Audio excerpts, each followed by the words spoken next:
Hi everybody, this video is third video I'm making today. I'm in the process of getting machines back onto Craigslist after a summer hiatus. And I have been doing this for 6.5 years now.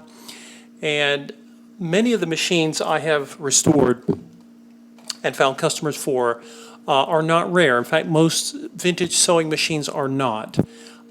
Some of them are semi-rare, some of the European machines and some of the Centennial Singers, and you've probably seen my videos for Centennials, particularly Centennial 201s, which I love. And they're semi-rare. Their production numbers were lower. But in that time, I have only ever come across two machines in the 6.5 years that I consider to be extremely rare. There just weren't many made, and very few, if any, were sold in the United States. One of them was a Bernina 117L, and the other is the machine you're looking at right here. Now, if you see this and you think, well, that's a black Singer sewing machine, it sews a straight stitch. What is so rare about this? And I would agree with you, because when I first saw this machine, I almost didn't recognize it and almost passed it by, because it was advertised as a Singer 201. And I looked at it and thought, no, that's not a 201, because the 201, of course, has the light fixture in the front instead of the back. And the 201, which is a legendary machine, it's one of my favorites. It's considered Singer's finest machine by many, was made in New Jersey, and it was a direct drive machine. It had a transmission with gears that connected the sewing mechanism directly to the motor, and there was no belt, and it provided a lot of torque. Well, when I saw this, I thought, well, this is not a 201, but in fact it is. What you're looking at is a 201K, and on the top, it'll kind of back that up. It says manufactured in Great Britain. Singer was a very big company. They were once the world's largest, and they had factories in many countries, including the UK. The 201K designation comes because the K stands for Kilbowie, or Kilbowie, which was the town in Scotland where the giant Singer factory was. So the 201, if you're familiar with the 201, the US version, which is the most common, you know it's a legendary machine. It has a rotary hook. It has drop-in style bobbins. And this is a 201. It makes stitches the same way that the American one does. And but it is different in terms of its motor and its hand wheel. And you'll see this in the images that I have of the machine. One of the reasons that this was so rare is because when, it was made around 1950, actually this would have been before 1950, because it has the scroll design. Some of my customers really like the older scroll nickel design of the metal plates, and others don't care. This would be before 1950. But the interesting thing about this is that when you went into a Singer store or dealer in 1950 or before, and you said, I want your best machine, they would have pointed you to the 201. It was the most expensive sewing machine you could buy in a Singer shop. So imagine going into a car dealership, into a luxury brand like Cadillac or BMW, and saying, I want your best vehicle. That's a lot of money. And so if you went into the catalog in the very back, you would have seen that there were a few other models. And one of them was this one. You as an American, you could order a Singer 201 that came from Great Britain. It was a special order. They were shipped from the factory in Scotland over to the US, and they had a small inventory of these they kept. And then once they got to the US, they would then add the electricals and the motor that were US spec, okay? But it was a special order. You had to wait longer to get this, and it was even more money. And so most people simply said, I don't want to wait, and I don't want to spend any more. I'll take the American 201, which is an amazing machine.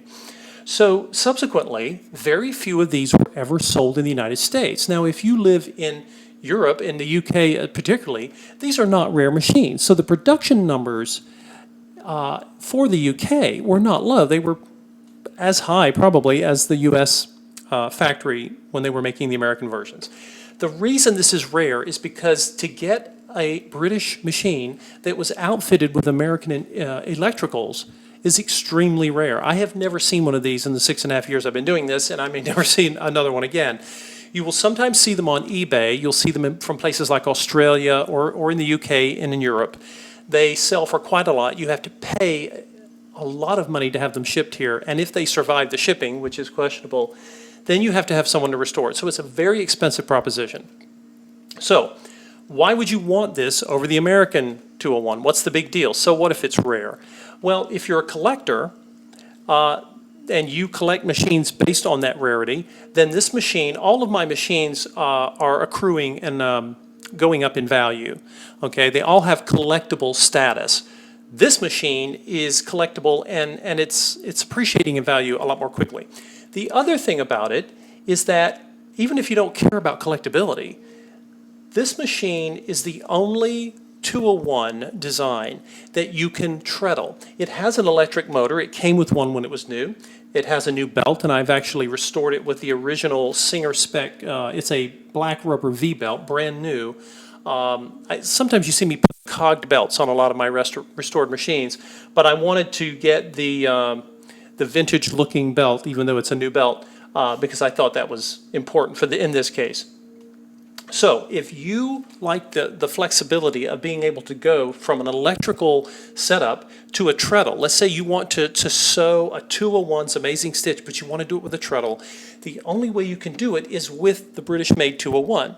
The American 201, you can't do that with that machine. You can't treadle them because their hand wheels don't have a groove because they were designed to not use belts. The English or the British machine has a groove and a special hand wheel for its motor belt, and it can be treadled. So for those of you who care about going from treadle to electrical and back again, which is very easy to do, you just swap out the belt, it's not hard. This would be the only way to do this with a 201 machine. And I think that's part of what really drives the value of these and the collectability of these. It's not just because it's, they were very few sold in the United States. I think it's because of people who like to treadle. So I have a number of materials here I'm going to demonstrate for you. A lot of my videos show me sewing heavy stuff, and I've got some heavy things I'm going to share sewing with you. But I wanted to get some muslin. The 201 will sew quite a lot of heavy things. People sew blue jeans with them. But you know what? There's something gorgeous about a Singer rotary stitch, and I sell more of these to people who do dresses, who do gowns, and who quilt than anything else. So let's get her started here. I'm going to use my knee.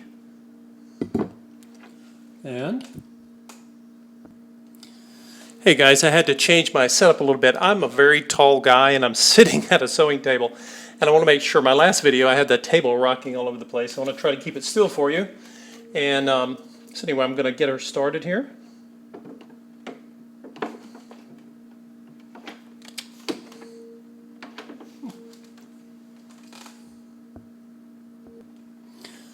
Okay guys, now I think I'm ready to go. I think I got myself a good comfortable position here where I won't send the table sideways. So I'm using a size 16 denim needle. And I do this because I like to sew heavy things, and you need a larger needle for showing off heavy stuff. But this muslin is still doing just fine with this needle. You would probably use a 14 or a 12 if you were doing lightweight fabrics. And I'm showing off what I often like to do with Singers. Of all the machines ever made, I can get more slow motion work. I mean, that's just amazing. You can get the slowest needle control with a vintage Singer, particularly these rotary Singers, the 201, the featherweight, and the 301. Just incredible. And let me show you she can sew faster than what I often demonstrate. I'm going to shorten the stitch here and have it sew that beautiful, very tiny stitch that the Singers get, and the Singers with rotary hooks are the ones that really do this well.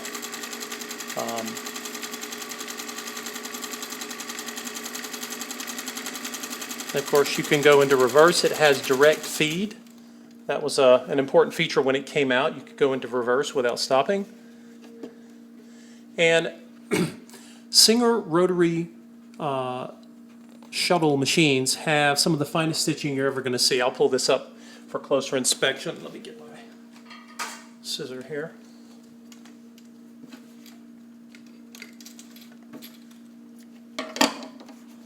So you can see just an amazing level of stitch quality.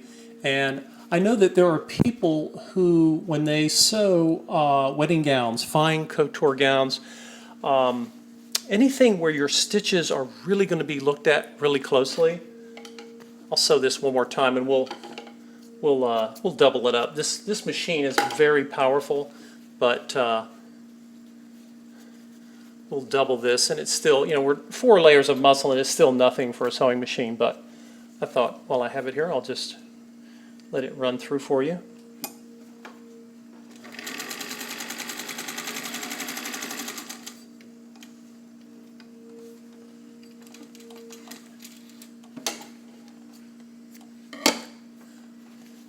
And you can see there's, again, 4 layers and nothing to it. Let's see, a couple of other things I want to sew. This is a vinyl. This is sort of like a Cordura nylon. I said vinyl, I should have said nylon, but it's coated, and I think this would be used for like waterproof sports bags or something. And so I wanted to show you a different kind of material, and that the machine will go right through it, not a problem.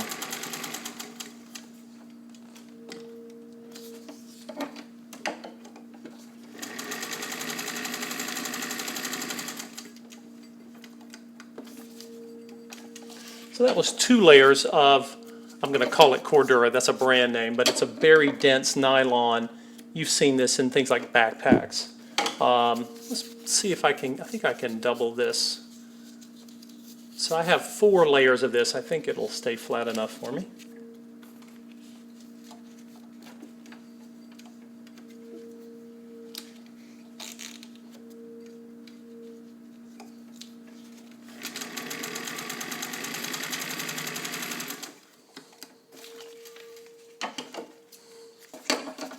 And it sewed right through it.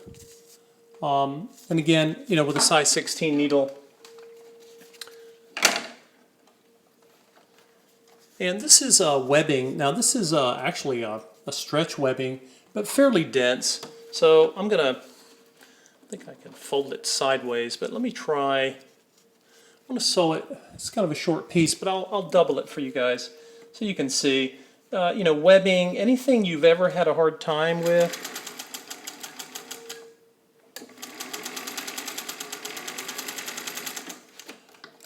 With a new machine, you're not going to have much problem with a vintage machine. So here it is. I've done 2 layers, and again, the machine doesn't bat an eye.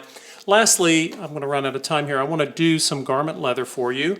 This just shows you the wide variety. You may never use this machine for this, but I wanted you to see what it's capable of and what a vintage machine truly was capable of. This machine is just as capable as any other.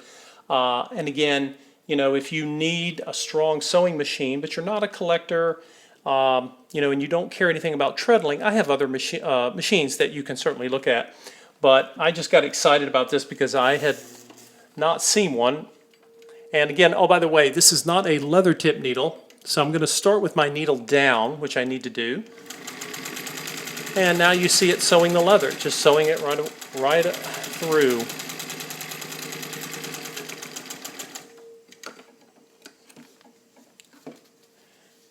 But leather tip needles are useful, as are roller feet. Sometimes you'll need a roller foot. Some leathers will bind under the foot. Again, the motor is very powerful, very heavy hand wheel. I call it the flywheel of the sewing machine.